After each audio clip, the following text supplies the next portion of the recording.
المكتب التعاوني للدعوة والإرشاد وتوعية الجاليات بمحافظة بدر.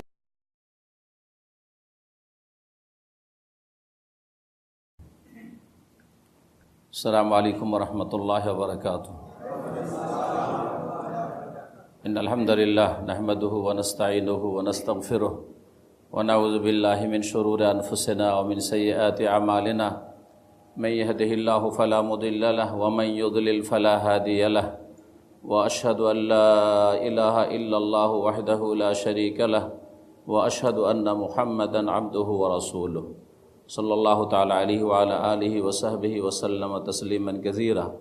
يا أيها الذين آمنوا اتقوا الله حق تقاته ولا تموتن إلا وأنتم مسلمون. يا أيها الناس اتقوا ربكم الذي خلقكم من نفس واحدة وخلق منها زوجها وبث منهما رجالا كثيرا ونساء واتقوا الله الذي تساءلون به والأرحام إن الله كان عليكم رقيبا. يا أيها الذين آمنوا اتقوا الله وقولوا قولا سديدا يصلح لكم أعمالكم ويغفر لكم ذنوبكم ومن يطع الله ورسوله فقد فاز فوزا عظيما. أما بعد فإن خير الحديث كتاب الله وخير الهدي هدي محمد صلى الله عليه وسلم وشر الأمور محدثاتها وكل محدثة بدعة وكل بدعة ضلالة وكل ضلالة في النار. أعوذ بالله من الشيطان الرجيم. الحق من ربك فلا تكن من الممترين.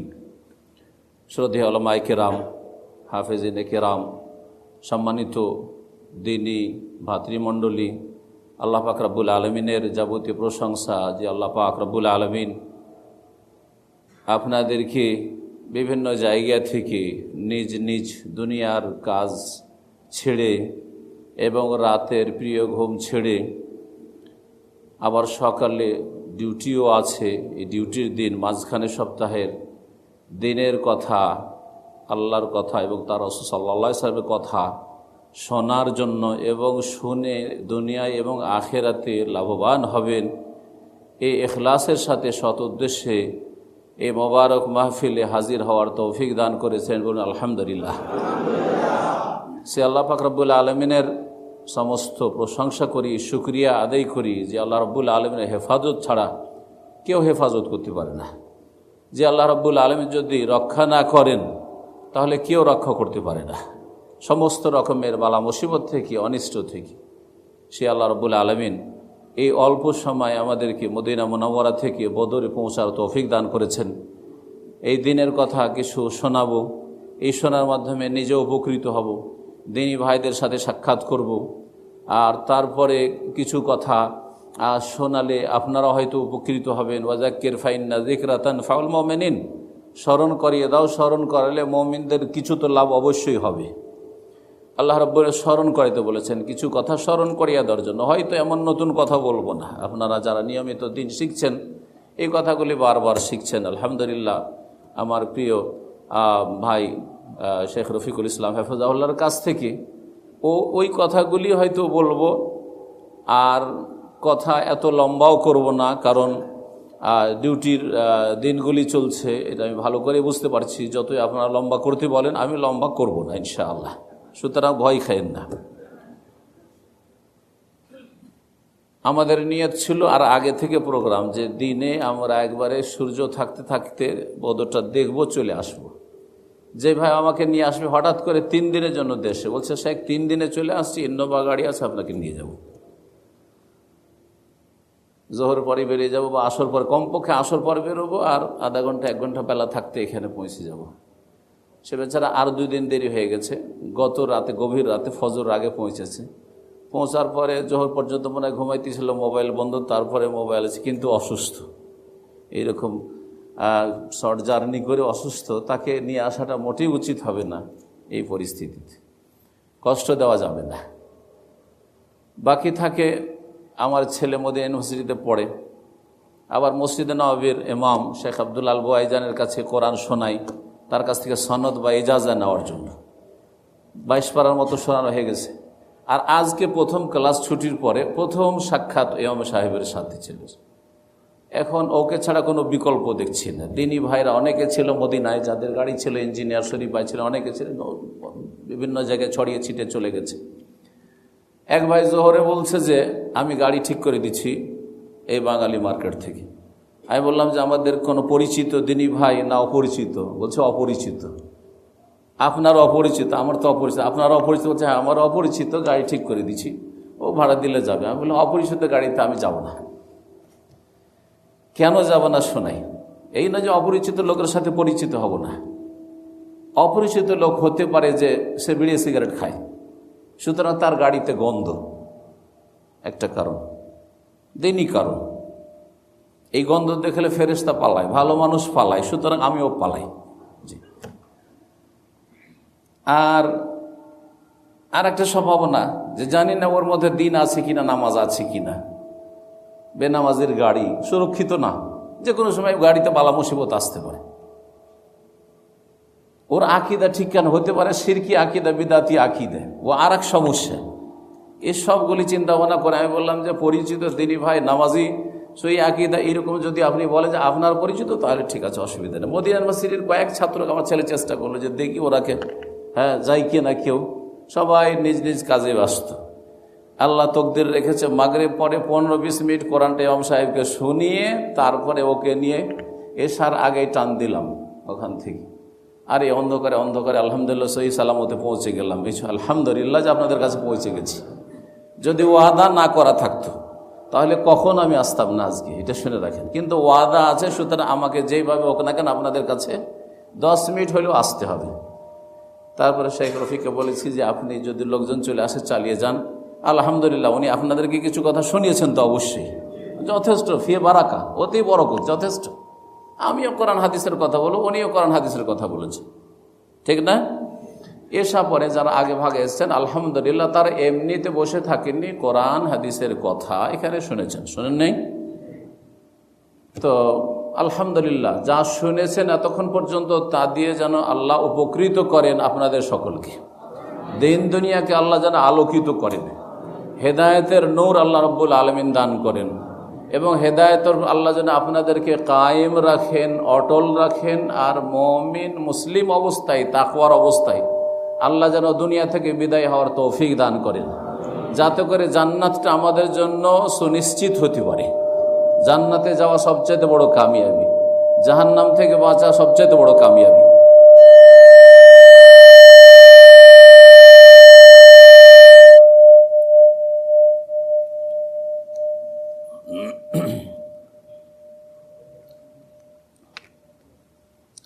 কথা লম্বা করব না, তবে আজকাল এই স্মার্টফোনের যুগে যদিও সপ্তাহের মাঝখানে হোক না কেন, ফজরের সাথে সাথে ডিউটি হোক না কেন, আমার মনে হয় অধিকাংশ লোক, শতকরা 95 জন, এ রাত্রে খেতে খেতে 10টা বাজায় না, বাজায় না? খেতে খেতে 10টা বাজায়। আর তারপরে শুয়ে যে সাথে সাথে ঘুমাবে তা না, মোবাইল নিয়ে নেট চালু করে, কেউ ইউটিউব, কেউ ফেসবুক, আর কেউ ইমোতে আজকাল ফ্রি কল, ওদিকে দেশে অথবা বিভিন্ন জায়গায়, এই বিভিন্ন এতে ব্যস্ত থেকে 11টা থেকে 12টার আগে তো ঘুমায় না মনে হয়, ঠিক কিনা? যদি আপনাদের 1-2টা লোক বেরোয় বলতে পারবে যে আমি 10টায় ঘুমিয়ে যাই, বাকি সকলেই 11 না হয় 12, ঠিক কিনা? যদি তাতে অনেক গুনাহ দেখছেন, গুনাহ হয়তো শুনছেন, গুনাহ ইচ্ছা করে অথবা অনিচ্ছাকৃত দেখতে চাইছেন যে আমি ফেসবুকে ভালো জিনিস দেখব, তারপর আপনার সামনে খারাপ আসছে না, আসছে না? অনিচ্ছাকৃত, ইচ্ছা করেও যদি গুনাহ না হয়, অনিচ্ছাকৃত গুনাহ হচ্ছে, হচ্ছে না? হচ্ছে না? তো গুনাহর কাজে রাত 11টা বাজে, 12টা বাজে। আজকে তো গুনাহ থেকে বাঁচার আল্লাহ সুব্যবস্থা করেছেন, যে ইসলামী সেন্টারে বসে আছেন, দিনের কথা শুনছেন, এখানে আল্লাহর রহমত নাজেল হচ্ছে, আসমান থেকে শান্তি নাজেল হচ্ছে, ফেরেশতা, রহমতের ফেরেশতা ঢেকে আছে আল্লাহর কাছে। আরশ আজিমের চারিপাশে ফেরেশতাদের মাঝে আল্লাহ রাব্বুল আলামিন আমাদের আপনাদের কথা আলোচনা করছেন যে এই লোকেরা এত রাতভর বসে আছে, কি জন্য বসে আছে? এই বান্দাদেরকে দেখো, এরা কি চাই, কি জন্য বসে আছে? হাল রাউনি, আমাকে দেখেছে যে আমার কথা শোনার জন্য বসে আছে, আল্লাহকে কেউ দেখেনি। এসব কথা আল্লাহ রাব্বুল ওয়াযাকারাহুমুল্লাহু ফী মান ইনদাহু, আল্লাহ রাব্বুল আলামিন তার আরশের চারিদিকে যে অসংখ্য ফেরেশতারা আছেন, মালায়েকা মুকাররাবিন, নৈকট্যপ্রাপ্ত ফেরেশতা, শ্রেষ্ঠ ফেরেশতা, তাদের সামনে আপনাদের গুণাগুণ হচ্ছে, সুনাম হচ্ছে, আলোচনা হচ্ছে। আলোচনা করছেন কে? আল্লাহ রাব্বুল আলামিন। আপনাদের কফিল যদি নিজের বাড়িতে ছেলেদেরকে নিয়ে আর পরিবারকে নিয়ে আলোচনা করে তো গর্বের শেষ নেই। আমাকে আমার কফিল নিয়েও চিনে, ঠিক কিনা? আমার কফিল তার পরিবারকে নিয়ে আমার গল্প করে। আর যদি বদরের আমিরের বাড়িতে আপনার আলোচনা হয় তো তো তো আকাশে উড়বেন মনে হয়, ঠিক না? যদি রাজার দরবারে কোনো দেশের বা রাষ্ট্রপতির দরবারে বা প্রধানমন্ত্রীর যদি দরবারে আপনার আলোচনা হয় তো কোথায় যে যাবেন খুঁজে পাওয়া যাবে না, আর জমিনে খুঁজে পাওয়া যাবে না, ঠিক না? কত বড় নজরে দেখছেন তাহলে এই বিষয়গুলিকে, অথচ তারাও মানুষ আপনাদের কথা একটু একটু আলোচনা করছে। তাহলে যে আল্লাহ রাব্বুল আলামিন হাতে দুনিয়া এবং আখিরাতের সমস্ত সুখ, সমস্ত শান্তি, রহমত, বরকত সবকিছু আল্লাহর পক্ষ থেকে, রিজিকের চাবিকাঠি আল্লাহর হাতে, হায়াত মত সবকিছু আল্লাহর হাতে, সেই আল্লাহ যদি স্বয়ং আলোচনা করে আপনাদের কথা, কত গৌরবের বিষয়। বলুন আলহামদুলিল্লাহ। এত নেক মাহফিলে হাজির হওয়া হচ্ছে, এই ইসলামিক সেন্টারে হাজির হওয়া, সে আলোচনা জারি হোক না কেন, কোরআন এবং হাদিসের কথা আলোচনা হলেই হলো, ওহির কথা আলোচনা হলেই হলো, আল্লাহ এবং রাসূলের কথা আলোচনা হলেই হলো, যে কেউ আলোচনা করুক না কেন। আল্লাহ রাব্বুল যেন ভালো কাজের তৌফিক দান করেন এবং মন্দ কথা কাজ থেকে, মন্দ দেখা এবং শোনা থেকে বেঁচে থাকার তৌফিক দান করেন। যে বিষয়টি নিয়ে অল্প সময়, আধা ঘন্টা খুব বেশি হইলে, এখন বাজে 10:30 হয়ে গেছে না, 11টার পরে ইনশাআল্লাহ আলোচনা করব না। যদি আপনাদের কিছু প্রশ্ন থাকে, ওতে আপনাদের মনের চাহিদা মিটবে, প্রশ্ন করতে পারেন। যদি সময় সাথ দেয় আর শেখ রফিক হাফেজাহুল্লাহ যদি এর পক্ষে থাকেন যে কিছু প্রশ্ন হোক, আর এতে যদি ফায়দা হয় তাহলে, কিন্তু এর চাইতে বেশি যদি জরুরি হয় যে না তাড়াতাড়ি গিয়ে ঘুমাইতে হবে, আরাম করতে হবে, সকালে ডিউটি আছে, তাহলে আধা ঘন্টাতে ইনশাআল্লাহ শেষ। বেশি কথা বললাম কিন্তু আমল করলেন না, কোনো লাভ আছে? অল্পই কথা বললাম কিন্তু সবগুলি কথার উপরে আমল করলেন, লাভ আছে কিনা? জি। আজকালকার ওয়াইজরা যে যত লম্বা আলোচনা করে তার আলোচনাতে তত ভেজাল বেশি, কথা সত্য। আপনি যাচাই করে দেবেন, যারা 4-5 ঘন্টার লেকচার দেয় এত মাল সামান পাবে কোথায় অরিজিনাল? তখন তাতে কিসসা কাহিনী আর বিষয়ের খবর নেই, কুদনি দুনিয়ার সব আলোচনা করেও 4-5 ঘন্টা বা 3 ঘন্টা জুটিয়ে দিয়ে ও টাকা পয়সা ফিস নিয়ে চলে যেতে হবে। দেশের কথা বলছি, দেশি তরিকাই। সৌদি আরবে আরো বিষয় আলোচনা করুক আর আমরাই করি, 1 ঘন্টা খুব বেশি, লম্বা হলে 1.5 ঘন্টার আলোচনা, এর বেশি সাধারণত কোনোদিন আলোচনা আমাদের হয় না। কিন্তু তাতে থাকে কাল আল্লাহ কাল আর রসুল, আল্লাহ কি বলেছেন, তার রসুল সাল্লাল্লাহু আলাইহি সাল্লাম কি বলেছেন, কোরআনে কারিমে কি আছে আর রাসূলুল্লাহ সাল্লাল্লাহু আলাইহি সাল্লামের সহিহ হাদিসে কি আছে, কোনটা হক এবং কোনটা বাতিল, কোনটা সত্য কোনটা মিথ্যা। জি, সহজ কথা। নবী করিম সাল্লাল্লাহু আলাইহি সাল্লামের হাদিসগুলো, হাদিস তো পড়ছেন আপনারা, দেখবেন একটা হাদিস হয় 1 লাইনের হাদিস, না হয় 2 লাইনের হাদিস, না হয় 3 লাইন 4 লাইন। 3 লাইনের ওপরে অধিকাংশ হাদিস হচ্ছে 3 লাইনের নিচে। যত হাদিস খুলে দেখবেন হাদিসের কিতাবে 3 লাইনের ওপরে 4 লাইন 5 লাইন 10 লাইনের হাদিস অল্পই পাবেন আপনি, অল্পই পাবেন আপনি। তাহলে নবী করিম সাল্লাল্লাহু আলাইহি সাল্লাম এত লম্বা কথা বলেননি, কিন্তু তার সাথী সঙ্গীগণ যারা তার কাছ থেকে সরাসরি হাদিস শুনেছেন তারা সবচেয়ে ভালো মানুষ ছিলেন এই জমিনে, ঠিক কিনা? নবী রাসূলগণের পরে। তাহলে কিসে বেশি শুনলে আর বেশি কথা বললে ভালো হওয়া যায় না, বরং বেশি সুন্দর আমল করলেই বেশি ভালো মানুষ হওয়া যায়। লিয়াবলুয়াকুম আইয়ুকুম আহসানু আমালা। আল্লাহ পরীক্ষা করতে চান যে কে কত সুন্দর আমল করে আসছে, কে কত ভালো কোয়ালিটির কাজ করে আসছে। কোয়ালিটি ভালো করতে হবে। আমি যদি এখন 5 মিনিটে 2-3টা কথা বলি। ইসলাম হচ্ছে আকীদার নাম, আকীদাটা ঠিক করুন, সহি আকীদা গ্রহণ করুন, শিরকি বিদাতি আকীদা পরিত্যাগ করুন। ইসলাম হচ্ছে ইবাদত বন্দেগীর না, আল্লাহর গোলামীর নাম, আল্লাহর ফরজ ইবাদত বন্দেগী করুন, সুন্নত মুস্তাহাব ইবাদত বন্দেগী করুন, হারাম নাজায়েজ থেকে আর মাকরুহাত অপছন্দনীয় থেকে বেঁচে থাকুন। 2টা কথা হলো, তাই না? আকীদা সহি আকিদা আর সঠিক সহি তরিকাতে ইবাদত বন্দি করুন, বিশুদ্ধ ইবাদত। ইসলাম হচ্ছে আখলাক চরিত্র এবং আদান প্রদান মুআমালাতের নাম। সুতরাং আপনি আপনার আখলাক চরিত্র উত্তম করুন, আর খারাপ চরিত্র থেকে দূরে থাকুন, বেঁচে থাকুন, খারাপ চরিত্রকে বর্জন করুন এবং আদান প্রদানের ক্ষেত্রে হালাল জীবনযাপন করুন। হারাম খাওয়া থেকে, হারাম দেখা থেকে, হারাম উপার্জন থেকে, হারাম রাস্তা থেকে নিজেকে বাঁচিয়ে রাখুন। সুদ ঘুষ থেকে, বেঈমানি থেকে, আত্মসাৎ থেকে, মিথ্যার আশ্রয় নেওয়া থেকে, ধোঁকাবাজি থেকে বেঁচে থাকুন। এই কথাটি যদি বলে দিয়ে 3টে কথা বললাম, এর ছাড়া কি ইসলাম আর অন্য কিছু আছে? কোরআনে এই 3টি কথা আছে। আকিদাটা সহি হইতে হবে, যেন শিরক বিদআতি আকিদা না থাকে, নবীর আকিদা যেন হয়, সাহাবায়ে কেরামদের আকিদা হয়। ইবাদত হইতে হবে রাসূলুল্লাহ সাল্লাল্লাহু আলাইহি সাল্লামের মতো, তার সাহাবায়ে কেরামদের কোয়ালিটির ইবাদত হইতে হবে, ওই রকমের তরিকার ইবাদত হইতে হবে। আখলাক চরিত্র হইতে হবে, উত্তম আদর্শ আপনার জন্য মুহাম্মদুর রাসূলুল্লাহ সাল্লাল্লাহু আলাইহি সাল্লাম। গোটা ইসলামের কথাই তো বলে দিলাম। এখন থেকে শুরু করে দেন, এই 3টি ক্ষেত্রে আমি এইভাবেই চলব, তাহলে আপনি পাক্কা মুসলিম। 2 লাইনের কথা শেষ কিনা? কিন্তু আমল করছি কি? ইবাদতে যে ফজর ছেড়ে দিবেন, আকিদায় গিয়ে যদি সৌদি আরবে ঠিক থাকে যে ঠিক আছে ভাই, সৌদি আরবে যেটা ভালোই লাগছে, আসলে এগুলোই সহি, কথাগুলো সহি, সব দলিল ভিত্তিক, কিন্তু দেশে গিয়ে দেখবেন যে এই তো চাপের মুখে, আমি একা গ্রামে, আমরা 2 জন 3 জন, ওরাই তো 100 জন, কে সব ঝামেলা যায়, যা যেখানে যেমন সেখানে তাল দিয়ে ওইরকম, ওখানে গিয়ে শিরক বিদআত করা শুরু করে দিলেন, দুর্বল হয়ে পড়লেন, বরবাদ হয়ে গেলেন, আকিদা বরবাদ। তাওহীদের জায়গায় শিরক আর সুন্নতের জায়গায় বিদআতে আমার ফিরে চলে গেলেন আপনি। আখলাক চরিত্রে দেখলেন যে আরে ভাই, অল্প বেতনে রুজি রোজগার করে কয়দিনে বড় লোক হব, সুতরাং বেতনের সাথে তখন এই জুয়া, আর এ বেঈমানি, আর এ বন্ধকের জমি, আর সুদের ওপর টাকা দিয়ে ভাইকে নিয়ে আসা, ছেলেকে পাঠানো, এইসব শুরু করলেন আপনি বড় লোক হওয়ার জন্য।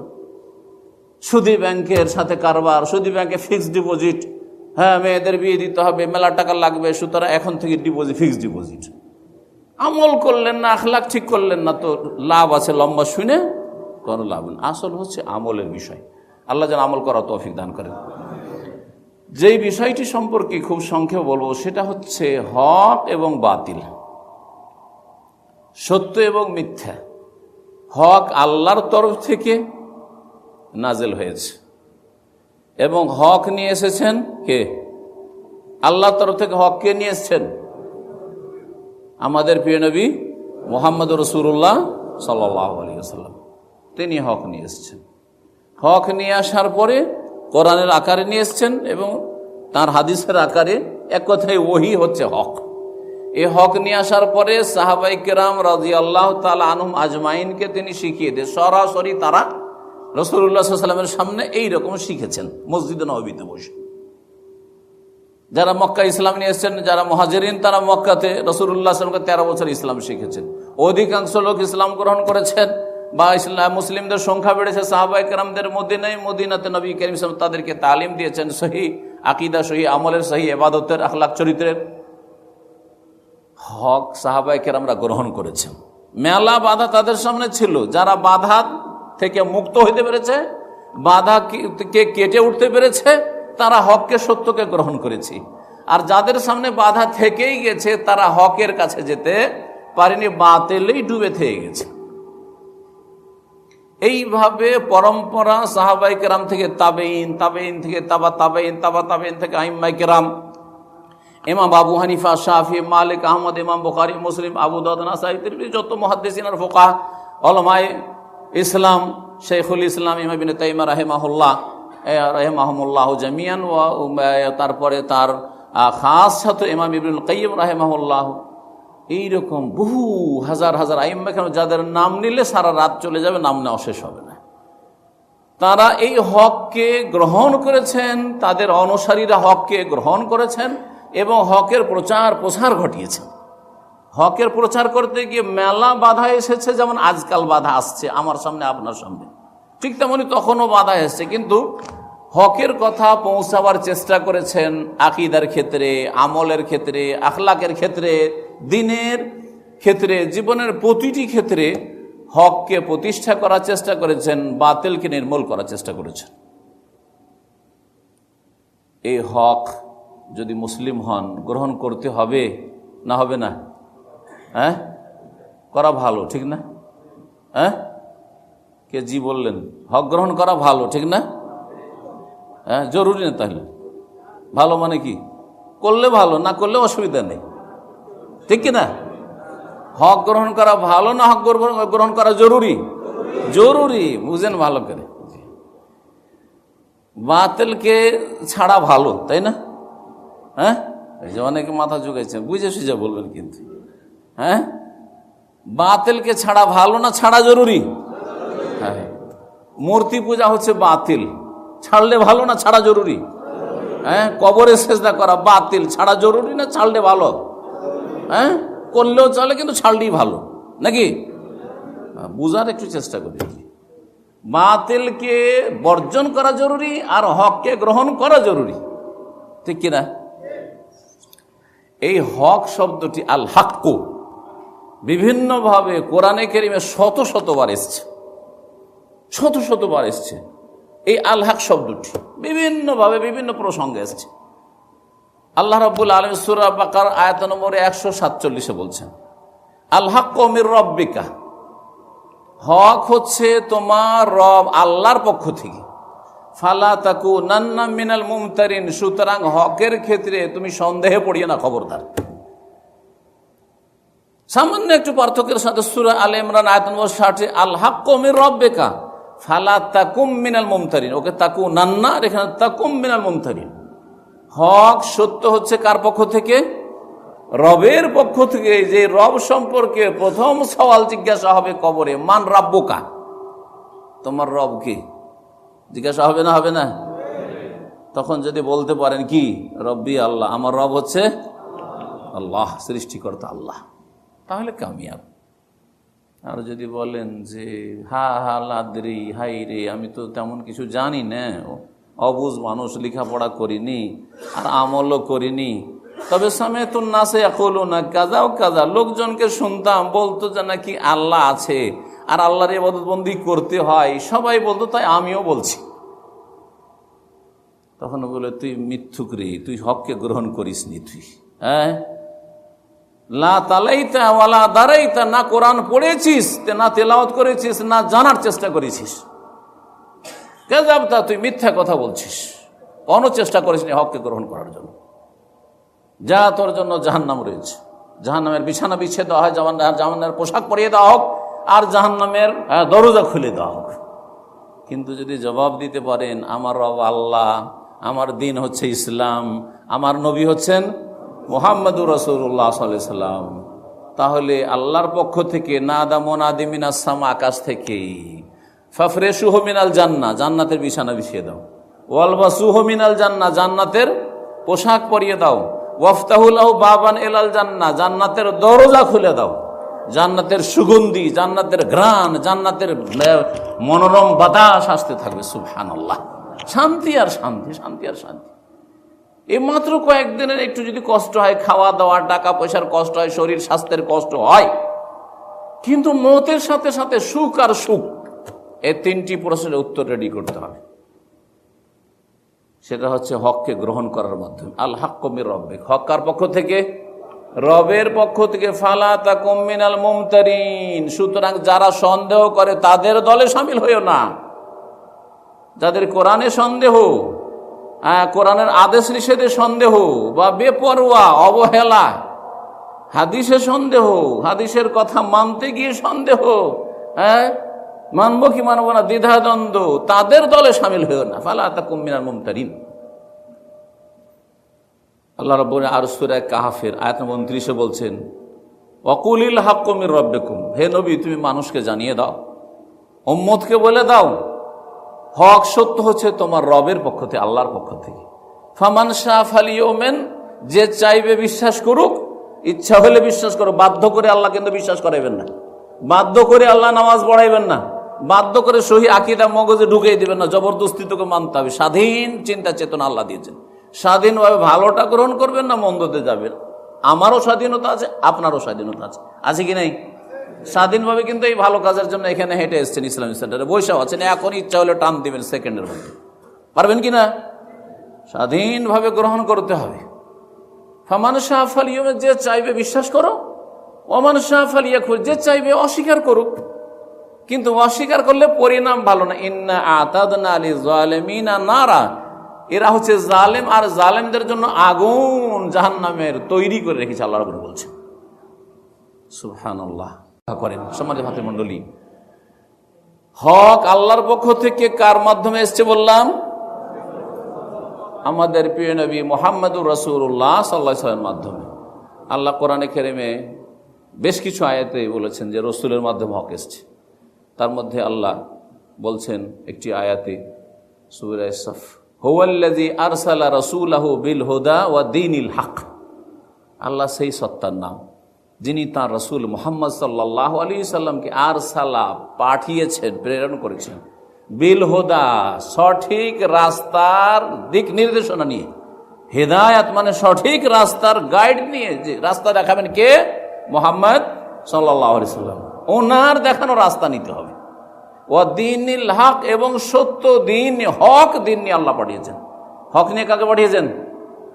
আর হক হচ্ছে তাহলে দিন, আর দিন হচ্ছে ইসলাম। ইন্নাদ দীনা ইনদাল্লাহিল ইসলাম, আল্লাহর কাছে একমাত্র দিন হচ্ছে মনোনীত দিন ইসলাম। ওমান ইয়াবতাগি গায়রাল ইসলামে দীনান, ইসলাম ছাড়া যদি অন্য কোনো জীবন পন্থা, পথ, মত, আদর্শ অবলম্বন করে, বিশ্বাস করে, কোন পথে চলে, ফালা ইউকবালা মিনহু, কখনো আল্লাহ সেটা গ্রহণ করবেন না, মঞ্জুর করবেন না। ওয়া হুয়া ফিল আখিরাতি মিনাল খাসিরিন, আর পরকালে ক্ষতিগ্রস্ত হয়ে যাবেন। রসুলকে পাঠিয়েছেন দ্বীনে হক নিয়ে। কি জন্য? আমরা কমজোর হয়ে থাকবো, মার খাবো, আমরা দূরে সরে গেছি, সেই জন্য মার খাচ্ছি হক থেকে। আল্লাহ বলছেন লিইউযহিরাহু আলা দ্বীনি কুল্লি, যাতে করে সেই হককে সমস্ত মতবাদের ওপর, সমস্ত আদর্শের ওপর, সমস্ত ইজমের ওপর বিজয়ী করে দেন, শক্তিশালী করে দেন। চিন্তা করতে পেরেছেন? আল্লাহ তার এই দ্বীনে ইসলামকে, দ্বীন হককে পাঠিয়েছেন কিসের জন্য?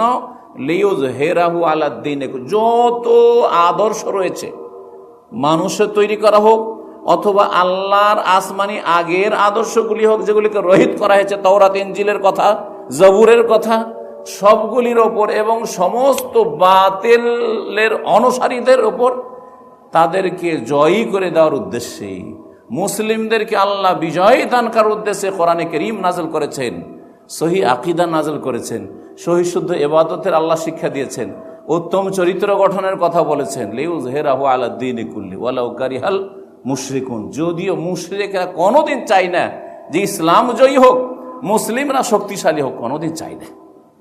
হক রাসূলের মাধ্যমে এসেছে, হক গ্রহণ করতে হবে না? হবে না? হক যদি সাদরে গ্রহণ করেন, উদার চিত্তে গ্রহণ করেন, তাহলে দুনিয়াও সুন্দর থাকবে। নবী সাল্লাল্লাহু আলাইহি ওয়াসাল্লাম তার সাহাবীদের, দুনিয়া কি খারাপ হয়েছিল? ঠেকানোর চেষ্টা করেছে, কিন্তু শেষ পরিণামে যারা ঠেকাবার চেষ্টা করেছে, যারা ক্ষতি করার চেষ্টা করেছে, নিশ্চিহ্ন হয়ে গেছে।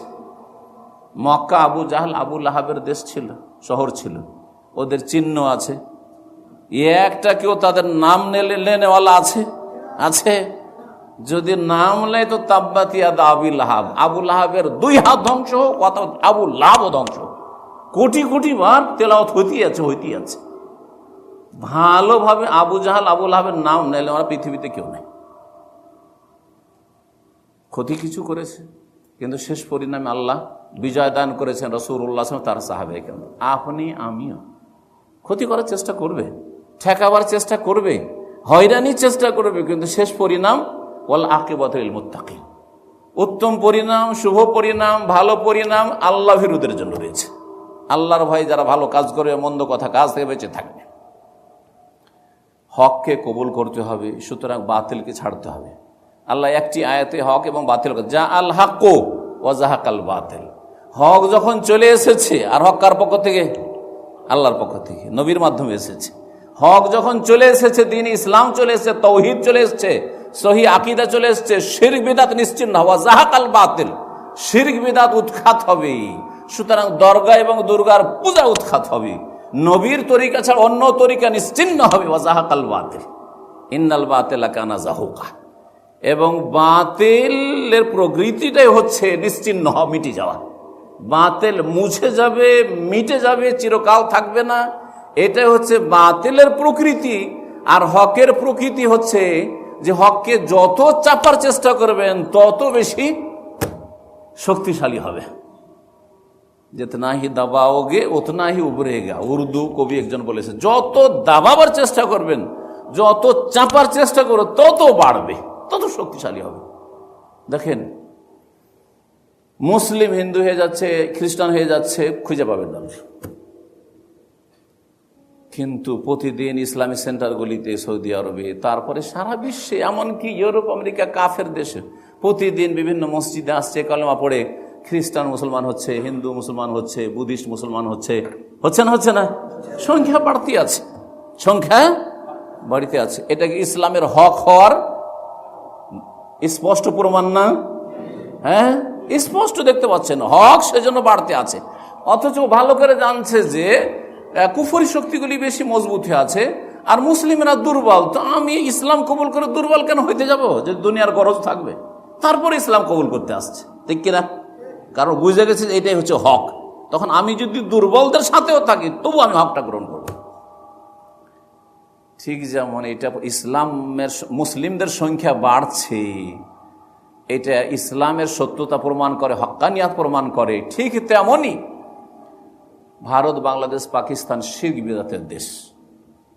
কত আপনাদের মতো হাজার হাজার মানুষ এসে ইসলাম সেন্টারে বলছে, শেখ আমি অমুক কিতাব পড়ে হেদায়েত হয়েছি, না হয় অমুকের আলোচনা শুনে হেদায়েত হয়েছি, বা আমি এইভাবে হেদায়েত হয়েছি, এই সৌদি আরবে এসে আমি সহি আকীদা শিখেছি, সৌদি আরবে এসে আমি এই ইসলাম চর্চা করে আমি নামাজ ধরেছি, আর আমি খুব খারাপ লোক ছিলাম, আমি এখন আলহামদুলিল্লাহ দেখেন এখন দেখছেন কেমন। আর আমি একবারে খুব খারাপ লোক, গন্ডা ছিলাম, চোর ছিলাম, নাস্তিক ছিলাম। কত লোক কত রকম কথা বলছেন কিনা? এটা কি প্রমাণ করে না যে শিরক হচ্ছে বাতিল, বিদআত হচ্ছে বাতিল?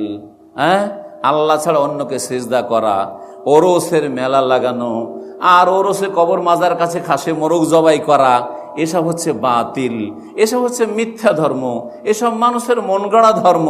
আর আল্লাহর জন্য জবাই করা, আল্লাহকে সিজদা করা, এক আল্লাহর কাছে দোয়া করা, এক আল্লাহ রব্বুল আলমিনের জন্য নামাজ পড়া, এক আল্লাহ রব্বুলের জন্য মান্নত করা, তাই না? এক আল্লাহকে ভয় করা, এটা হচ্ছে হক। বুঝায় নাকি? সহি আকীদার লোকের সংখ্যা বাড়ছে, হ্যাঁ, বিদআতি কমছে আর সুন্নতের অনুসারী বাড়ছে। এটা কি প্রমাণ করে না যে সৌদি আরব থেকে যে তৌহিদ এবং সুন্নাতের দাওয়াত দেওয়া হচ্ছে ইসলামিক সেন্টারগুলির মাধ্যমে, এটা হচ্ছে হক? আর আপনারা আলহামদুলিল্লাহ হক গ্রহণ করছেন আর বাতিলকে বুঝতে পারছেন, ঠিক কিনা? নাকি এরপরে বলবেন যে না না না, কোনটা যে ঠিক বুঝতে পারছি না? সংখ্যা বাড়ছে না? বাড়ছে না? সহি আকীদার সংখ্যা বাড়ছে। তাড়াহুড়া করবেন না। আপনাকে হয়তো 1 বছর লেগেছে সহি কথা বুঝতে, আপনার বাপ বুঝেন না, তাড়াহুড়া লাগিয়ে দিচ্ছেন, আপনার মা বুঝে না, তাড়াহুড়া লাগিয়ে দিচ্ছেন, আপনার ভাই বুঝতে চায় না, তাড়াহুড়া লাগিয়ে দিচ্ছেন। এক্ষুনি রাতারাতি বুঝাবো, কারণ আমি বুঝে গেছি, তুই কেন বুঝবি না, ঠিক না? আপনাকে যদি 1 বছর লাগে, তাকে 6 মাস তো লাগবে। তাকেও তো 1 বছর লাগতে পারে, বেশিও লাগতে পারে, কাউকে 5 বছর লাগতে পারে সহি কথা বুঝার জন্য। আবার কারো অন্তরে আল্লাহ মোহর লাগিয়ে দিতে পারে, তার বদ স্বভাব চেষ্টাই করে না, সুতরাং তাকে আল্লাহ তৌফিক দিলেন না। যেমন আবু জাহল, আবু লাহাবের অন্তরে আল্লাহ মোহর লাগিয়ে দিয়েছেন বদমাইশির কারণে, তাদের হঠকারিতার কারণে, অহংকারের কারণে সত্য গ্রহণে বিভিন্ন বাধা সৃষ্টি হয়েছে তাদের। নবীর চাচা হামজাও, আব্বাসও আর আবু লাহাব। আবু লাহাব কট্টর দুশ্মন, আবু তালেব ও চাচা, ঠিক কিনা? আবু তালেব কট্টর তো দুশ্মন নয়, কিন্তু নবীর দিন মানল না, মরে গেল বাপ দাদা ধর্মে। বাবারে ভাতিজারে তোর কথা মানতে পারছে না, হু আলা মিল্লাতে আব্দুল মুত্তালিব, আমার বাবা আব্দুল মুত্তালিব তোর দাদা, আমি বাপের ধর্ম ছাড়বো না। শেষখানে বলে কাফের হয়ে মরে গেল। আবু লাহাব কট্টর দুশ্মন, দুনিয়া তো একটু সাহায্য করেনি ভাতিজা হিসাবে, আর দিনও কবুল করেনি। হামজা সবচেয়ে আগে এসে, প্রথম দিকে এসে ওমর রাদিয়াল্লাহু তাআলা, হামজা রাদিয়াল্লাহু, 2 আল্লাহর সিংহ ইসলাম গ্রহণ করলেন। প্রকাশ্যে নামাজ শুরু হইল, কাবার কাছে এসে নামাজ পড়া শুরু হইল। আব্বাস রাদিয়াল্লাহু আনহু তিনিও ইসলাম গ্রহণ করলেন, কিন্তু বুঝতে লেট লাগলো, মেলা সময় লাগলো। এই বদরে বন্দী হয়েছেন, মসজিদ নববীতে নিয়ে গিয়ে খুঁটির সাথে বাঁধা হয়েছে আব্বাস রাদিয়াল্লাহু আনহুকে। এই বদরে এসেছে, সেই জন্য বলছি আপনাকে, চিন্তা করুন আপনি তো ওই রকম কি আপনার আত্মীয় স্বজন হইতে পারেন, আমার আত্মীয় স্বজন হইতে পারেন না, যে সেখানে আত্মীয় স্বজন সবাই আল্লাহ আল্লাহ হয়ে যাবে? বা আপনি একদিনে সহি আকীদা বুঝে গেছেন আর নামাজ ধরে নিয়েছেন, তো আপনার বাপ চাচাও ধরে নেবে, আত্মীয় স্বজন ধরে নেবে? কেউ আবু জাহেলের মতো হবে, কেউ আবু লাহাবের মতো হবে, কেউ আবু তালেবের মতো হবে, কেউ হামজার মতো হবে, আসাদুল্লাহ, কেউ হবে আপনার বুঝবে, কিন্তু আব্বাসের মতো দেরি করে একটু বুঝবে। বোঝা গেছে কিনা? যাই হোক, যেটা বলতে চাইছিলাম যে হকের মধ্যে এমন একটা আল্লাহ শক্তি দিয়েছে যে হকের দিকে মানুষ ওইভাবে আকৃষ্ট হয়ে আসে, যেমন চুমুকের দিকে টান দিয়ে, চুমুক যে জিনিসগুলোকে টানতে পারে, যে ধাতুগুলোকে সেগুলো টান দিয়ে আসে, ওইভাবে আপনারা আসছেন।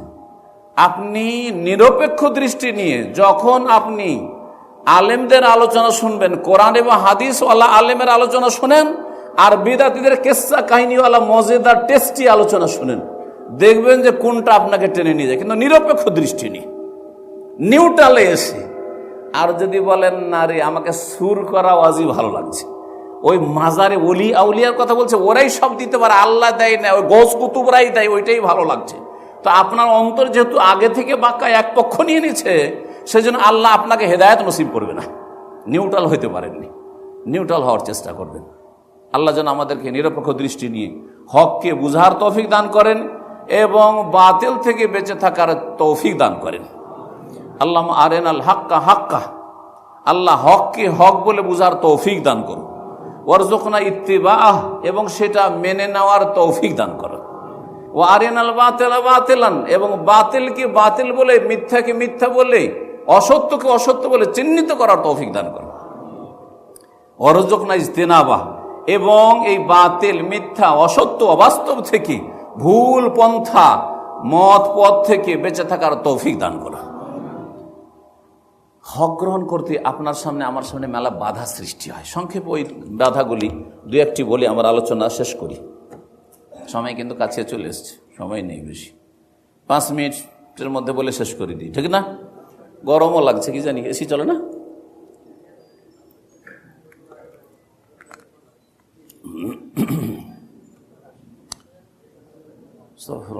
বড় হক মানে এসি কম আছে, আছে তো এসি?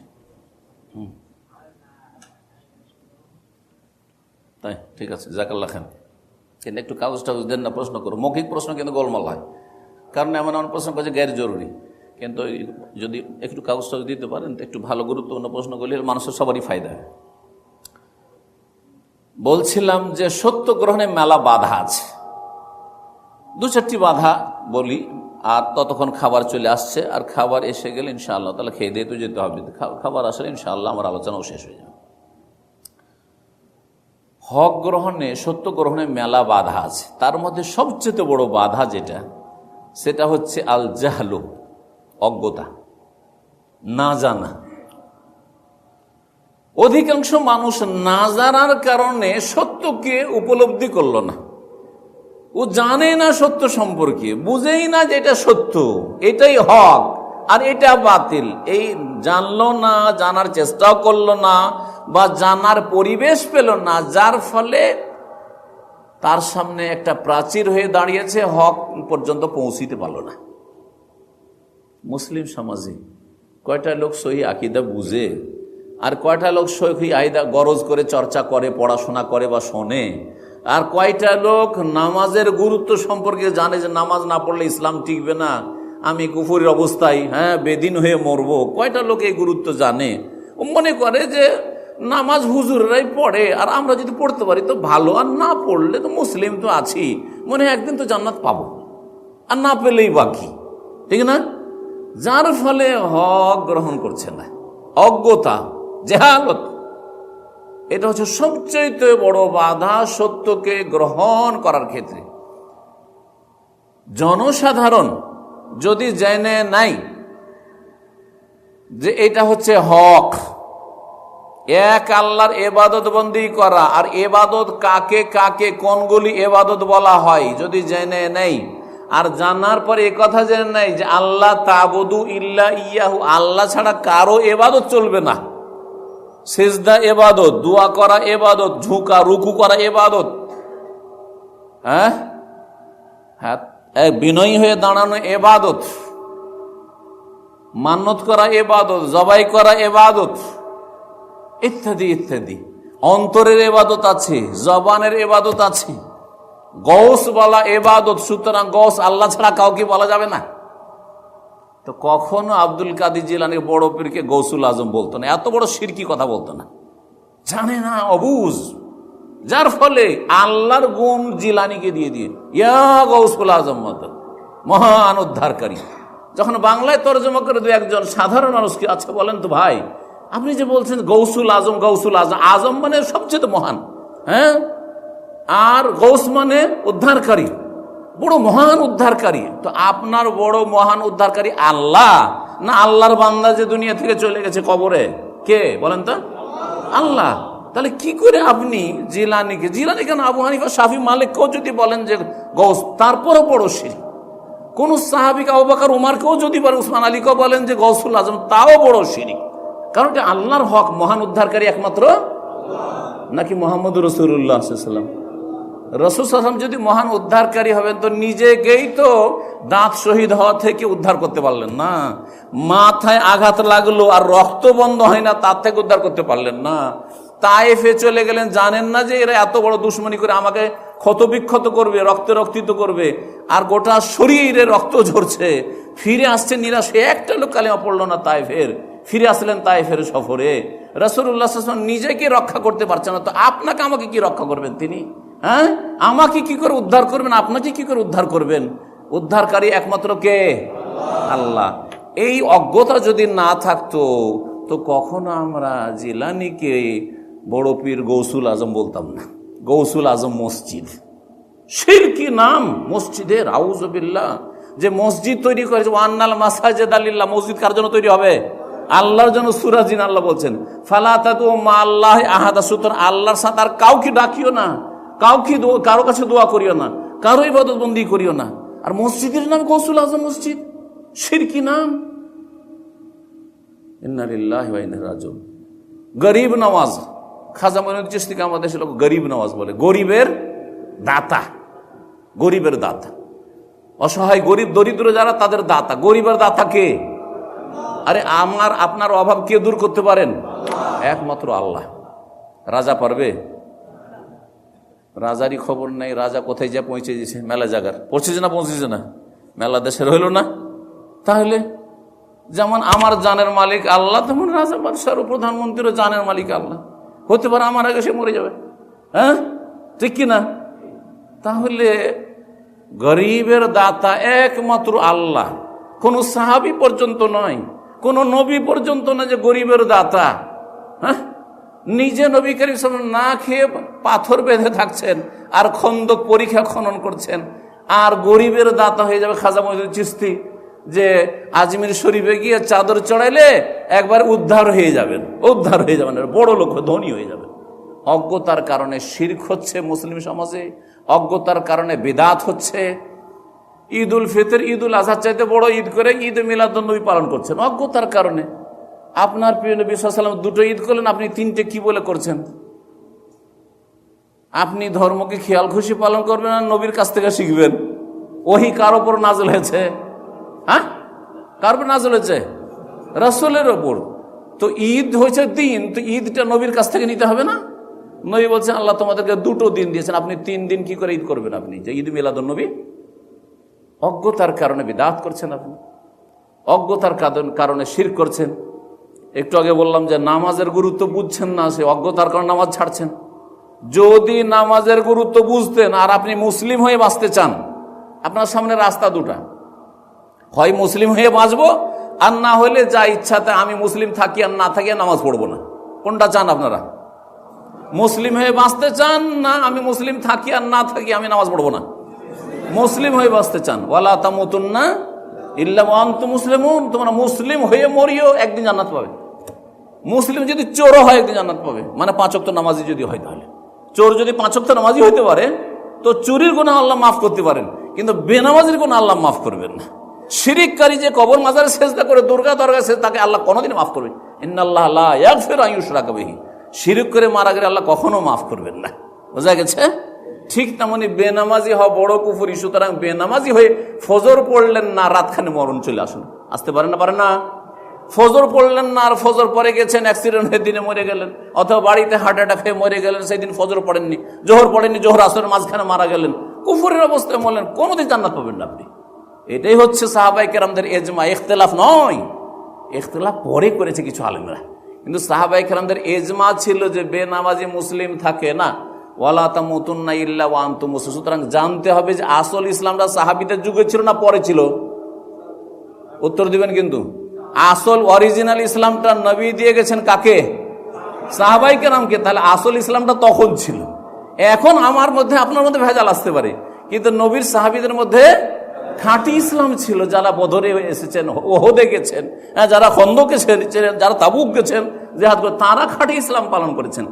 তাদের এজমা ছিল কানু লা ইয়ারাউনা শাইআম মিনাল আমালি তারকুহু কুফরুন গায়রাস সালাহ, নামাজ ছাড়া অন্য কোনো আমল ছাড়াকে তারা কুফরি মনে করতেন না।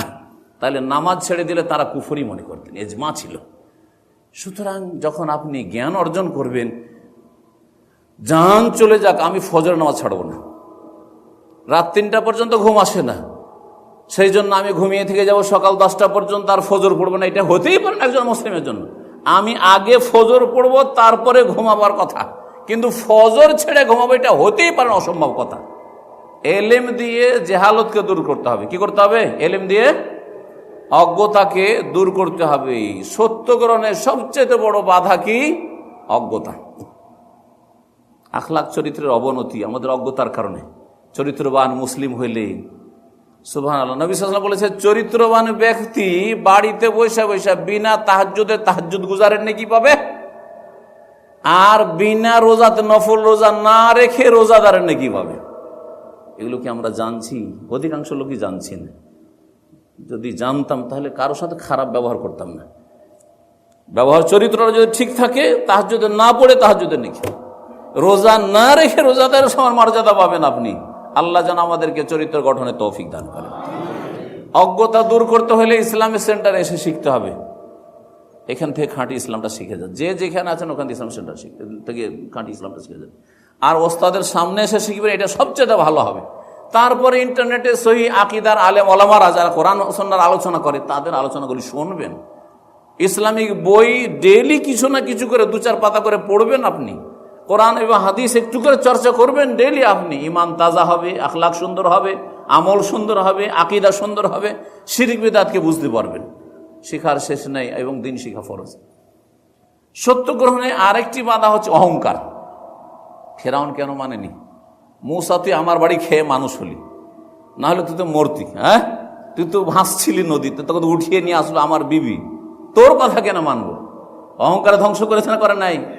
কারণকে তার পয়সার অহংকারে ধ্বংস করেছে, করেছে না করেনি? এখনো ঢুকতে আছে মাটিতে।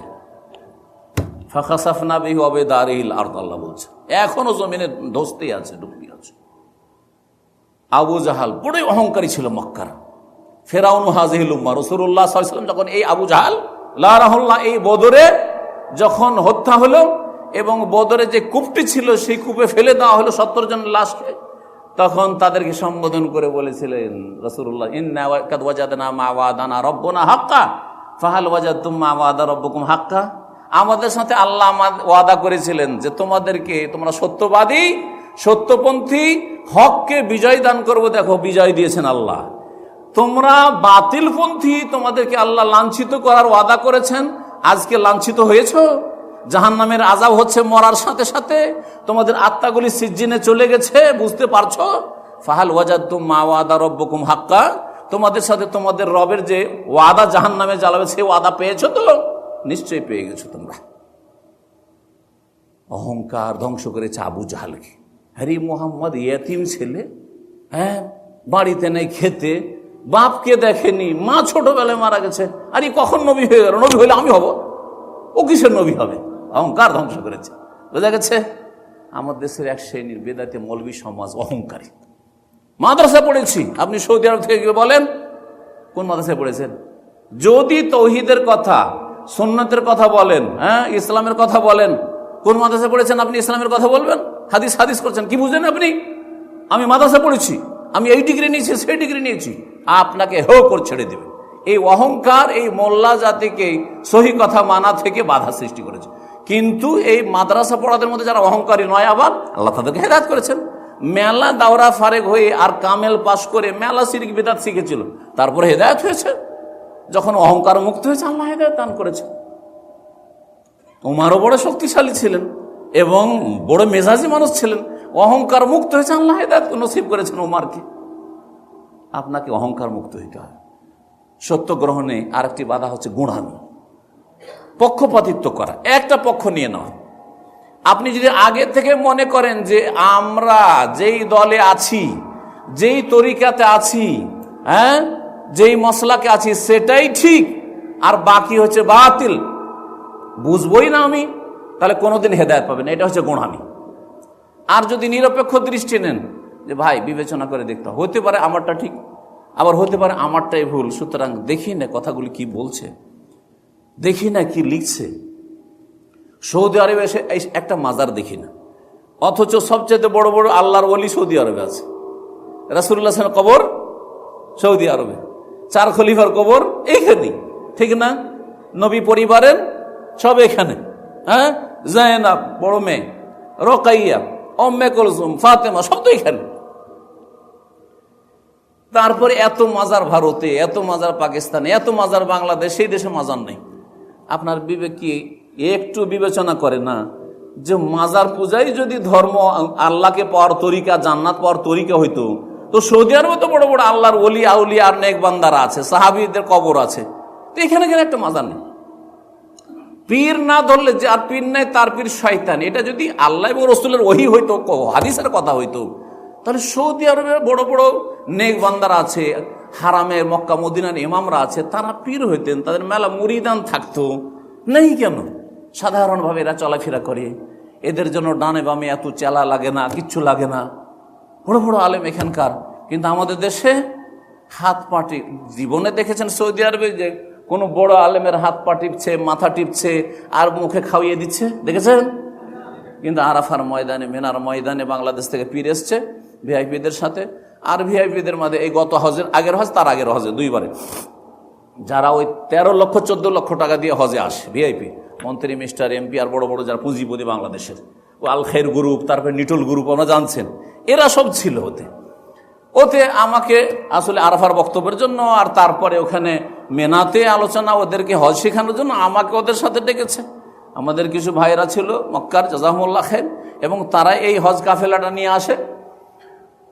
ওখানে দেখি যে আমি তো সাধারণভাবে ভাইদের সাথে, কে ডাক্তার, কে ইঞ্জিনিয়ার, কেউ সাধারণ ব্যবসায়িক, কেউ আর কিছু, সবার সাথে গল্প করছি, আর তারপরে নিজের খাবার নিজেই খাচ্ছি, হ্যাঁ, নিজের কাজ নিজেই করছি। আর এই পীর সাহেবকে দেখছি তার ডানে বামে 3-4 জন, হ্যাঁ, তার মুরিদান ভক্ত আছে, একজন থালা ধরে আছে, একজন লোকমা উঠিয়ে দিচ্ছে, একজন মুখটা মুছে দিচ্ছে টিস্যু দিয়ে, নিজের চোখে দিচ্ছে। আশ্চর্য! আরাফাতে, মেনাতে এগুলো হচ্ছে। আপনার বিবেক একটু ধরেন না যে এইটা হক না এটা হক? আমি সেলফ সার্ভিস, নিজেই ভাত নিলাম, নিজেই খেলাম, নিজেই থালাটা নিয়ে গিয়ে ডাস্টবিনে ফেললাম, আর আরেকজনের মুখ মুছে টিস্যু দিয়ে দিতে হচ্ছে, লোকমা উঠিয়ে দিতে হচ্ছে, ওর হাত খান ধুয়ে দিতে হচ্ছে, ওর ওযুর পানিটা নিয়ে এসে ওযু করিয়ে দিচ্ছে। কোনটা ঠিক হতে পারে বলুন তো দেখি? হ্যাঁ, কোনটা ঠিক? নবীর সাহাবীরা এইরকমই খিদমত নিয়েছেন। ভালো করে মনে রাখবেন, অতি ভক্তি চোরের লক্ষণ। ভালো করে, অতি ভক্তি কিসের লক্ষণ? চোরের লক্ষণ। দুনিয়ার ক্ষেত্রে যদি অতি ভক্তি হয়, ব্যাখ্যা করি একটু, দুনিয়ার ক্ষেত্রে যদি অতি ভক্তি হয় তাহলে চোরের লক্ষণ। চুরি করবে, পকেট মারবে, সেজন্য আপনার পাশে ঘনিয়ে বসেছে, হয়তো কিছু সঙ্গিয়া টুঙ্গিয়ে দিয়ে বেহোশ করবে, সব নিয়ে যাবে আপনার কাপড় খুলে। বুঝতে পারছেন কি না? ট্রেনে হয় না, হয় না? জি।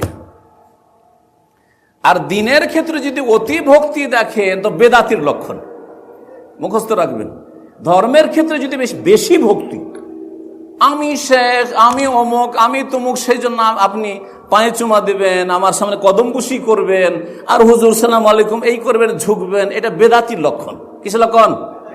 আমরা কখনো বরদাস্ত করবেন যে হুজুর সালাম আলাইকুম না, ভাই বুক ফুলিয়ে সোজা হয়ে দাঁড়িয়ে আপনি সালাম করেন, বোঝা গেছে? আর তারপরে হাতে হাত দিয়ে সালাম করেন, সালাম আলাইকুম কেন? হ্যাঁ, আর মাথায় বা কেন ঝুঁকাবেন? আপনি আল্লাহর গোলামের সঙ্গে মাথা কেন ঝুঁকাবেন? আল্লাহর সামনে মাথা ঝুঁকাবেন। তারপর আমাদেরকে বলবেন যে আমরা বাতিলপন্থী, হ্যাঁ, আমরা ভুল ধর্ম পালন করি। বিবেক নেই আপনার? হক বুঝার জন্য আল্লাহ তৌফিক দান করেন। আর ওরা পছন্দ করে যে কদমবুসি করেন, ওরা পছন্দ করে যে ওদের সামনে অতি ভক্তি দেখান। অতি ভক্তি ধর্মের নামে বেদাতির লক্ষণ, আর অতি ভক্তি দুনিয়ার ক্ষেত্রে যদি হয়তো চোরের লক্ষণ, চুরি করবে, পকেট মারবে, সেজন্য আপনাকে এক কাপ চা খাওয়াচ্ছে, বসেন বসেন বসেন, আমি চা এনে দিচ্ছি, আমি এই এনে দিচ্ছি, সেই এনে দিচ্ছি, এই করছে সেই করছে, খুব সেবা যত্ন করছে, কখন পকেট মেরে নিয়ে পালাবে। আল্লাহ যেন আপনাদের ঈমান হরণ করা থেকে রক্ষা করা তৌফিক দান করেন। যারা ঈমান হরণ করার চেষ্টা করছে, ইসলামকে হরণ করার চেষ্টা করছে, তৌহিদকে হরণ করার চেষ্টা করছে, শিরক বিদআতের ধর্ম আপনাকে শেখাবার চেষ্টা করছে, তাদের অনিষ্ট থেকে, শার থেকে আল্লাহ আপনাদের হেফাজত করেন। সত্য গ্রহণে আরেকটি বাধা হচ্ছে সংখ্যাগরিষ্ঠতার ধোঁকা। আমরা মেজরিটি, যদি আমরা ভুল পথে, এতগুলো হাজার হাজার আলেম তারা বুঝে না, তারা তো সবাই তো পীরের কাছে যায় এবং সবাই তো পীরের কাছে যেত। এদের কত ভক্ত, হাজার হাজার লাখ লাখ ভক্ত ওদের মাহফিলে, আর আপনার কয়জন লোক শুনে? জনগণ এভাবে গুমরা হয়েছে। এখানে ইসলামী সেন্টারে 200 লোক, আর যদি বেদাতীদের মাহফিল, যেখানে জিকির করতে করতে শামিয়ানাতে লাফ দিয়ে উঠছে, দেখেছেন না? দেখেন নাই? আজকাল নেটের যুগে দেখেছেন, জিকির করতে করতে মাহফিল চলছে, যে পিলার ধরে, এই তো পিলার, ওইটা খুঁটি ধরে উঠতে শুরু করেছে। হ্যাঁ, তাছাড়া খেয়ে মরে না কেন? হ্যাঁ, এগুলো শয়তানি খেলা, আর এগুলো ধোকাবাজি। হ্যাঁ, ওয়াজদ হয়ে গেল, হালের বেহাল হয়ে গেল, আর এই হয়ে গেল, সেই হয়ে গেল, এসব বাতিল ধর্ম। কথা বুঝতে পেরেছেন? বেশি সংখ্যা দেখে ধোকা খাবেন না। মক্কার কাফেরদের সংখ্যা বেশি ছিল, নবী সাল্লাল্লাহু আলাইহি ওয়াসাল্লামের সাথী সঙ্গীদের সংখ্যা অল্প ছিল। বদরের কথা বলি, বদরে মুসলিমদের সংখ্যা, সাহাবীদের সংখ্যা, মুজাহিদিন কত? 313 জন, আর কাফেরদের সংখ্যা 1000, জানেন না? তাহলে সেই যুগে 1400 বছর আগে যদি আবু জাহাল বলতো, দেখ আমরা ঠিক, আমরা 1000, মোহাম্মদ ভুল, দেখ ওর 313, মেনে নিতেন? আপনি থাকলে ওই যুগে মানতেন নাকি? এখন মানবেন আপনি? তো তাদের ক্ষেত্রে মানবেন না, আর আজকে আপনার ক্ষেত্রে কেন মানছেন? ওদের এত মুরিদ আর এত হুজুররা সব ওই রকম বলছে যে মিলাদ করো, আর শবে বরাতের হালুয়া রুটি খাও, আর তারপরে দলে দলে কবর জিয়ারত করো, আর শবে মেরাজ পালন করো, ইত্যাদি ইত্যাদি, এগুলো বলছে। আর আপনারা বলছেন বিদআত। আপনারা কয়জন? তো নবীকে, নবীর সাহাবীকে যদি এরকম কথা বলা হয়তো, আপনি কি রাজি আছেন? দেখেন, কোরআনে যেখানে মেজরিটির কথা বলা হয়েছে, সেখানে বলা হয়েছে তারা বাতিল, তারা ফাসিক, তারা নাশুকুর গুজার। ওয়া কালিলুম মিন ইবাদিয়া শাকুর। আল্লাহ বলছেন শুকুর গুজার আমার বান্দার সংখ্যা কালিলুন। কালিল মানে কি? কম লোক শুকরিয়া আদায় করবে। ওয়া আকসারুহুমুল কাফিরুন, মেজরিটি হবে কাফের। ওয়া আকসারুহুম ফাসিকুন, মেজরিটি হবে ফাসিক, পাপাচারী।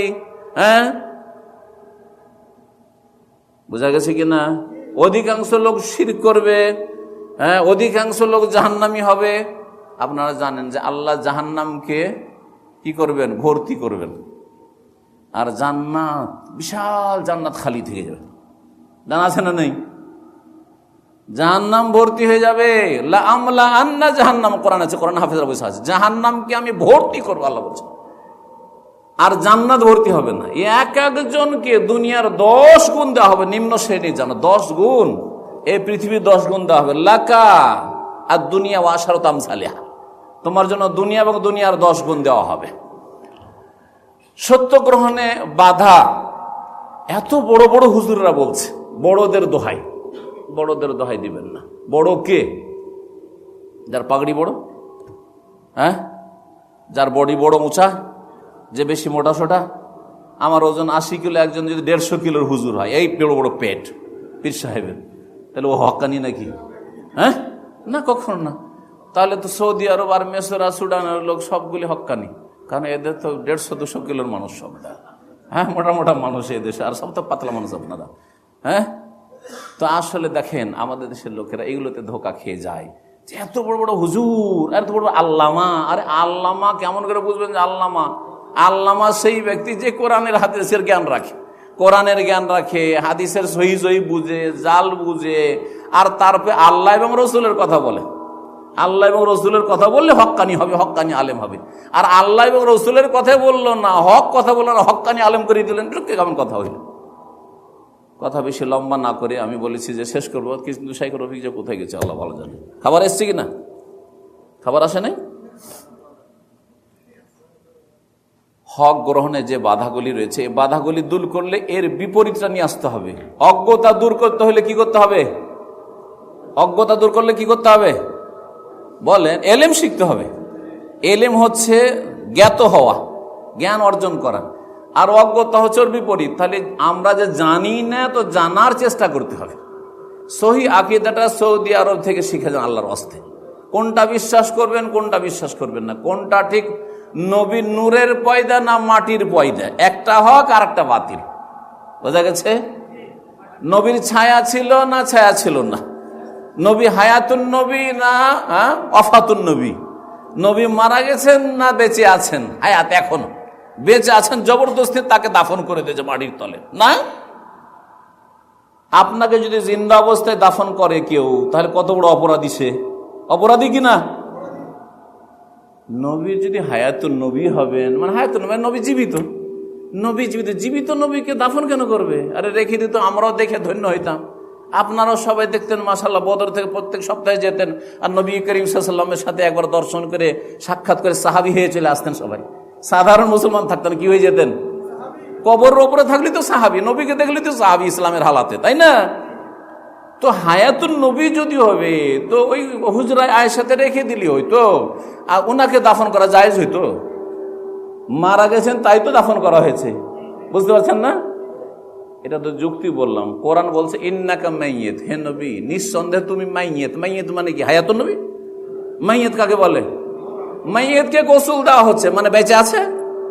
মাইয়িতকে গোসল দেওয়া হচ্ছে, দাফন করতে গেছিলাম মানে মারা গেছে, মৃত, ঠিক না? আল্লাহ বলছেন ইন্নাকা মাইয়িতুন, নিশ্চয়ই তুমি মরণশীল, মৃত। ওয়া ইন্নাহুম মাইয়িতুন, আর তোমার দোস্ত দুশমন যারা আছে বাকি তারাও মৃত, তারাও মাইয়িত হবে। সুম্মা ইন্নাকুম ইয়াউমাল কিয়ামাতি ইনদা রাব্বিকুম তাখতাসিমুন, তারপরে সবাইকে রবের সামনে হাজির হইতে হবে, আর সেখানে বাদ অনুবাদ করতে হবে, জবাব দিতে হবে। সবাইকে জবাব দেওয়ার জন্য প্রস্তুত হন। সহি আকীদা বাতিল আকীদা বোঝানোর জন্য দুই একটা উদাহরণ দিলাম। নবী করিম সাল্লাল্লাহু আলাইহি ওয়াসাল্লাম সাধারণভাবে জন্ম নিয়েছেন, যেমন অন্যরা জন্ম নেয়, নাকি বিশেষ তরিকাতে আল্লাহ তার মায়ের খেদমতের জন্য, এবং যে তার যে তিনি যে ভূমিষ্ঠ হবেন সেই জন্য মারিয়ামকে আকাশ থেকে পাঠিয়ে দিয়েছে, রুহের জগৎ থেকে, আর আসিয়াকে পাঠিয়ে দিয়েছে, আসিয়া বিবিকে পাঠিয়ে দিয়েছে। এগুলো আমাদের দেশের ওয়াইজদের কিস্সা কাহিনী, ভ্রান্ত আকীদা। বুঝতে পেরেছেন? এইরকম বহু শিরকি আকীদা। সহি আকীদা হচ্ছে যে আল্লাহর কাছে চাইতে হবে, আল্লাহ দাতা। আর শিরকি আকীদা হচ্ছে যে আল্লাহ ওলি আউলিয়াদেরকে এত ক্ষমতা দিয়েছেন যে আল্লাহর কাছে চেয়ে পাবেন না, আপনি অত দূর কি করে পৌঁছিবেন? সুতরাং কার কাছে চাইতে হবে? গৌসের কাছে, কুতুবের কাছে, বড় পীর সাহেব, শাহজালাল, আটরসি, মাঝভান্ডারি, যেখানে মাজার পাকা আছে সেখানে গেলে পাওয়া যায়। এটা হচ্ছে শিরকি আকীদা, বাতিল। আর সহি আকীদা হচ্ছে যে যিনি আসমান জমিনের রব, তার কাছে পাওয়া যায়, তার কাছেই চাইতে হবে। ছোট হইলেও তার কাছে চাইতে হবে, বড় হইলেও তার কাছে চাইতে হবে, সব কিছুই তাকে ডাকতে হবে। উদউ রাব্বাকুম, আল্লাহ কি বলছেন? ডাকো কাকে? তোমাদের রবকে। রবকে? রবকে ডাকো আল্লাহ বলছেন, বুঝেন না কোরআন? তো রবকে ডাকতে বলা হচ্ছে, আর আপনি রবের বান্দা, আপনি জিলানি চিশতিকে ওই মাজারকে ডাকা শুরু করবে, ইয়া বাবা উদ্ধার করো, ইয়া গৌস উদ্ধার করো। আল্লাহ যেন হক বুঝার তৌফিক দান করেন এবং হককে গ্রহণ করার তৌফিক দান করেন, হকের শিক্ষা লাভের তৌফিক দান করেন, বাতিলকে বুঝে বাতিল থেকে বেঁচে থাকার তৌফিক দান করেন। 5 ওয়াক্ত নামাজ আমাকে আপনাকে সকলকে আদায় করার তৌফিক দান করেন।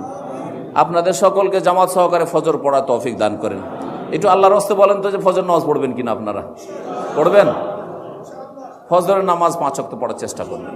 5 ওয়াক্ত নামাজ পড়বেন, ফজর সহ পড়বেন, মুনাফিকি মুক্ত হয়ে যাবেন, মুনাফিকি মুক্ত হয়ে যাবেন। 5 ওয়াক্ত নামাজ পড়ার চেষ্টা করেন। দেখেন 4 ওয়াক্ত পড়ে জান্নাত পাওয়া যাবে যতক্ষণ পর্যন্ত 5 ওয়াক্ত। হ্যাঁ, জান্নাতে যদি যান কয়েক হাজার বছর পর যান, তো এটাই চান নাকি? তো যখন চান না, তো ফজর নামাজটা পড়বেন। কোন মুশকিলটা আছে? আপনার চাইতে কমজোর মানুষ হন, আপনার চাইতে কমজোর মানুষ, এই যে বৃদ্ধ মানুষ, তাও ফজর পড়েন না? হ্যাঁ অবশ্যই, এই কপাল বলছে যে ফজর পড়েন, কপালের দাগ বলছে যে ফজর পড়েন। জি, চেহারা দেখে বোঝা যায় ফজর পড়েন। আপনি দুনিয়ার সমস্ত ডিউটির জন্য অ্যালার্ম লাগিয়ে রাখতে পারছেন, স্ত্রীকে বলে রাখছেন যে ডিউটির সময় আমাকে উঠিয়ে দিবি, বাংলাদেশে 3 ঘন্টা পরে আমাদেরই হচ্ছে, তো দিন হয়ে গেছে, নাস্তার সময় আমাকে জাগিয়ে দিবি। ফজরের সময় বলতে পারেন না স্ত্রীকে? আল্লাহ যেন তৌফিক দান করেন। আজকে থেকে চেষ্টা করবেন, স্ত্রীকে টেলিফোন করবেন যে তুমি অমুক সময় এখানকার ফজর ধরেন 4:30, 5টায় ধরেন, 5টার সময় 5, 3, 8টা, সকাল 8টায় তোর নাস্তার সময় আমাকে একটা টেলিফোন করে জাগে, যতক্ষণ না জাগবো রিং করতে থাকবে। তুমি স্ত্রীকে বলে দেন, আল্লাহ আপনার নিয়ত জানছে যে আপনি চেষ্টা করেছেন ওঠা, তারপরে না উঠতে পারলে মাঝে মাঝে আল্লাহ মাফ করবেন, কিন্তু ডেলি উঠবেন না, আল্লাহ কখনো মাফ করবেন না। আর ফজর নামাজ পড়ে যদি কাজে কর্মে যান, তো আল্লাহ হেফাজতে রাখবেন, আল্লাহ জিম্মায় রাখবেন। হ্যাঁ, ফজরের নামাজ পড়ে যান তো দিন দুনিয়া সব কিছুতে বরকত হবে। আপনাকে যে আল্লাহ রাত্রে মারলেন না, আবার রুহটা ফিরিয়ে দিলেন, কি শুকরিয়া আদায় করছেন আপনি? চিন্তা করেন তো, চিন্তা করেন একটু। আল্লাহ তো ইচ্ছা করলে রাত্রে মেরে দিতে পারতেন, তো রাত্রে না মেরে রুহটা ফিরিয়ে দিলেন। আর প্রথম কাজ ডিউটি পয়সা না, প্রথম কাজ 2 রাকাত ফরজ নামাজ, ফজর নামাজ 2 রাকাত পড়েন, সুন্নাত 2 রাকাত পড়েন, তাহাজ্জুদ পারেন আর নাই পারেন, আর তারপরে দিনের কাজ শুরু করেন। আল্লাহ দুনিয়া ভালো করবে, দিনও ভালো করবে, রুজিতে বরকত দিবে, শরীর স্বাস্থ্য বরকত হবে, ছেলে মেয়ে তো বরকত হবে, আর স্ত্রীও ভালো থাকবে, ইজ্জতের সাথে থাকবে। না হলে আল্লাহ লাঞ্ছিত অবদস্থ করে ছেড়ে দেবে, লাঞ্ছিত অবদস্থ করে ছেড়ে দেবে আল্লাহ রাব্বুল আলামিন। হয়তো কিছুদিন আপনাকে ঢিল দিয়েছেন, কিন্তু যখন ধরে নেবেন অবস্থা খারাপ হয়ে যাবে। আল্লাহ যেন বুঝার তৌফিক দান করেন, এবং আল্লাহ যেন সুন্দর করে ইবাদত করা তৌফিক দান করেন। আল্লাহ 5 ওয়াক্ত নামাজ পড়া তৌফিক দান করেন। আল্লাহ রাব্বুল আমাদের আখলাক চরিত্র ভালো করা তৌফিক দান করেন, সত্যকে গ্রহণ করা তৌফিক দান করেন। আবার শেষখানে বলছি, সাপ্তাহিক যে আলোচনাগুলি আমাদের শেখ রফিক হাফেজাহুল্লাহর হয়, তার আলোচনাগুলিতে আসবেন, ওতে দলিল সহ আসল কথাগুলি শিখতে পারবেন। আর মাঝে মধ্যে এইরকম বড় আলোচনায় মাহফিলে আসলেন, এতে বেশি কিছু শেখা যাবে না, একটু রাস্তা গাইডলাইন পেলেন, কিন্তু আসল শিক্ষা কোত্থেকে নিতে হবে? সপ্তাহে একবার কমপক্ষে আপনাকে আপনার ইমানের কি করতে হবে? চার্জ দিতে হবে, যেন ব্যাটারি চার্জ দিচ্ছেন মোবাইলের, ওইরকম করে। আল্লাহ যেন তৌফিক দান করেন। সাল্লাল্লাহু ওয়া সাল্লাম আলা নবিয়িনা মুহাম্মদ ওয়া আলা আলিহি ওয়া সাহবিহি আজমাইন। খাবার এসছে তো? আপনি চলে গেছেন, আপনি তালপান যে খাবার এসছে কি আসেনি?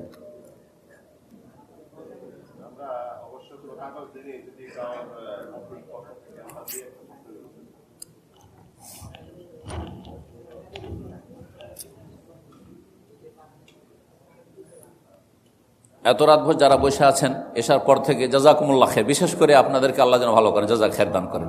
আর যারা দোকানপাট বিভিন্ন ব্যস্ততার কারণে দেরি করেছেন, আল্লাহ আপনাদেরকে যেন জাযা খায়র দান করেন, কারণ ওখানে আরও কিছু বিক্রি হয়তো সেটা এসছেন। ইনশাআল্লাহ আল্লাহ আপনাদের ইখলাসের উপর নিয়তের উপর ইনশাআল্লাহ নেকি দেবেন।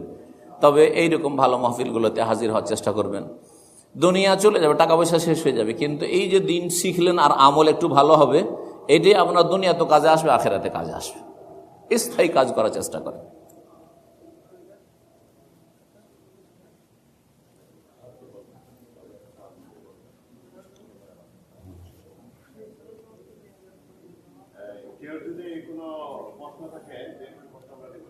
কোনো প্রশ্ন যদি থাকে, তবে কোনো দল, ব্যক্তি, এইসব প্রশ্ন করিয়েন না। দল আর ব্যক্তি, কারণ দল ব্যক্তি প্রশ্ন করলে কিছু উল্টা হইলে যারা হয়তো ওই দলের ভক্ত বা ওই ব্যক্তির ভক্ত খারাপ লাগবে। আমি চাই না যে কাউকে খারাপ লাগবে। কোরআন হাদিসের কথা শোনেন, ওর মধ্যে ভুলটা বুঝতে পারবেন, সহিটা বুঝতে পারবেন। জি, হ্যাঁ,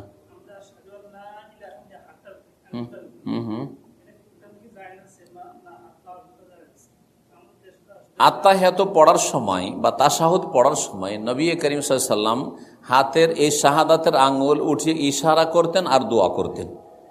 এখন প্রশ্ন হচ্ছে, এই উঠাটা একবার উঠাইতেন না কয়েকবার উঠাইতেন?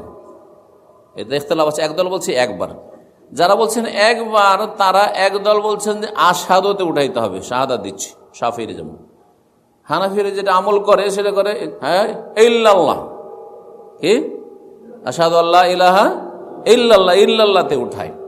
যারা ইল্লাল্লাহতে উঠায় বা আশহাদুতে উঠায় একবার, এই যে আশহাদুতে উঠাইতে হবে বা ইল্লাল্লাহতে উঠাইতে হবে, কোনো দলিল কি পেশ করতে পারবেন? আমার জানা মতে কোনো দলিল নেই যুক্তি ছাড়া। যুক্তি কি? যে এটা শাহাদাতের আঙ্গুল আর আমি মুখে বলছি আশহাদ, বুঝতে পারছেন? এটা যারা আশহাদুতে উঠান। যারা ইল্লাল্লাহতে উঠান বলছে আমি বললাম যে আমার কোনো সত্য মাবুদ নেই একমাত্র আল্লাহ ছাড়া। যখন এক আল্লাহর নাম নিলাম তখন এক আঙ্গুল উঠাইলাম, ইল্লাল্লাহ। কি করলাম? যুক্তি। যারা বলছে বারবার উঠাইতে হবে, 2, 4, 5 বার 7 বার উঠাইতে হবে, তাদের দলিলটা শুনেন। নবী সাল্লাল্লাহু আলাইহি ওয়াসাল্লামের হাদিস আছে, কানা রাসূলুল্লাহ ইউহাররিকুহা ওয়া ইয়াদউ বিহা। রাসূলুল্লাহ সাল্লাল্লাহু শাহাদাতের আঙ্গুলটা হরকত দিতেন, হিলাইতেন এবং তা দিয়ে দোয়া করতেন। মানে মুখে দোয়া পড়ছেন, আত্তাহিয়াতু লিল্লাহি ওয়াস সালাওয়াতু ওয়াত তাইয়্যিবাতু আসসালামু আলাইকা আইয়ুহান নাবিয়্যু ওয়া রাহমাতুল্লাহি ওয়া বারাকাতুহু আসসালামু আলাইনা ওয়া আলা ইবাদিল্লাহিস সালিহিন। বুঝতে পারছেন? ইউহাররিকুহা, সেটা কি করতেন? হেলাতেন। কানা ইস্তেমরার, যারা আরবি গ্রামার পড়েছেন, কানা কিসের জন্য? মাজি ইস্তেমরারি, মানে যেটা কছে টেন্সে, যেটা কন্টিনিউয়াস, কন্টিনিউয়াসের দেয়, অর্থ দেয়, স্থায়ীর অর্থ দেয়। মানে হিলাতে থাকতেন, ওয়াদ ও বেহা, এবং তা দিয়ে দোয়া করতে থাকতেন। এই জন্য এটা এমন বড় বিষয় নাই, তবে সুন্নতের কাছাকাছি হচ্ছে 2, 4, 5 বার হিলান, কমপক্ষে 2, 4, 5 বার হিলান, এটা সবচেয়ে ভালো। কিন্তু কেউ যদি একবারও না হিলাই অসুবিধা নেই, এটা বড় বিষয় নাই। কেউ যদি একবার হিলাই তাও ঠিক আছে, কেউ যদি কয়েকবার হিলাই সবচেয়ে ভালো। এগুলো নিয়ে এত বাড়ার বিষয় নাই। যেটা সবচেয়ে বড় জরুরি সেটা ফরজ যেন না ছুটে যায়। কি না ছুটে? নামাজে কোনো ফরজ ছুটে নামাজ হবে না। তো সুতরাং সূরা ফাতিহা যেন না ছুটে। প্রত্যেক রাকাতে সূরা ফাতিহা পড়ে, সূরা ফাতিহা ছাড়া নামাজ হয় না। এই বিষয়গুলি জানতে হবে। রফেদান ছুটে গেলে নামাজ হয়ে যাবে। আমিন জোরে না বললেও নামাজ হয়ে যাবে, কিন্তু সুন্নত হচ্ছে জোরে বলা আর রফেদানি করা। কিন্তু সূরা ফাতিহা না পড়লে নামাজ হবে। এই জন্য সূরা ফাতিহা পড়বে, চুপ থাকবেন না। হ্যাঁ।